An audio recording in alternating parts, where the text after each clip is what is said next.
When I added the audio in the last lesson and we previewed what this looked like in a browser, well, I wasn't entirely satisfied with the way that the audio player was presented, or at least positioned on our screen, in that it butted up against our menu navigation. Really, I want to indent that, so that it pretty much lines up with where our text is there, just above. Local pop star releases single. So that's what I'm going to do in this lesson. I'm going to show you a very quick way of doing this. And it involves using tables, or at least one table if I want to be grammatically accurate. So let's do this. I'll place my cursor after the word single and hit enter, and then making sure that I'm looking at my common panel, I can come along to this button, this fifth one along. Well, this is the table button, so I'll select it, and once I do, this table dialog opens up. And you can see we've got quite a number of fields here. At the top you can see I've got parallel fields for rows and columns. Well, I only want one of each, so I'll leave that as it is.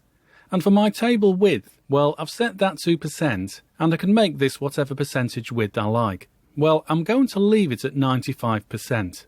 I'm not too concerned about adding a border, so I'll leave my border thickness set to 0.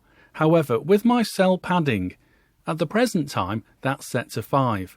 Well, I actually want to make this 10. Only because that padding then will move my audio player in by 10 pixels. So I will change that and then simply come down here and hit OK. Right then, so within here, this is where I've just added that table, and you might notice, although it is only very small writing, that in green just above we see our span is set to 95%, and this equates to 569 pixels.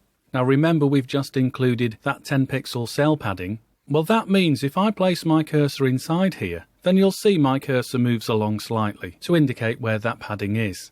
And therefore now, if I select our audio icon here, left click and drag and drop within this table, then you'll see that speaker icon has been indented by 10 pixels, rather than it butting up against our navigation. Now I'll do a quick save. I'll go to File and then down to Save. And seeing as we didn't hear this in the last lesson, let's preview this so that we can at least listen to part of it anyway. I'll come along to this button here so that I can choose which browser I want to preview in. In this case, I'm going to roll down to that one there, Preview in Internet Explorer. Okay, and there we go. Our audio player now is indented slightly and away from our navigation panel. So let's have a quick listen. I'll click play now.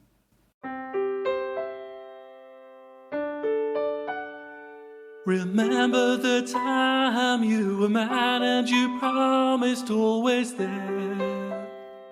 'Cause I know that I do. All our days turned to haze and vanished in the air. I feel like we have to. There isn't anything, baby, that we can do. Maybe we don't realize it's over now between me and you.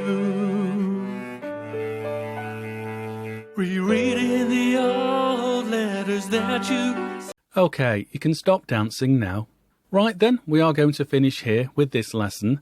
Perhaps if I was being really accurate with this, I would have made my cell padding maybe 12. I think it is slightly out in terms of lining up with the text above. But I'll leave that for you. You can have a play around with that. I've made this audio file available to you in your work files folder. And in fact, for the next couple of lessons, when we are looking at including movies, I've done exactly the same thing. I've made 2 different versions of the same movie and I've placed them in your work files folder.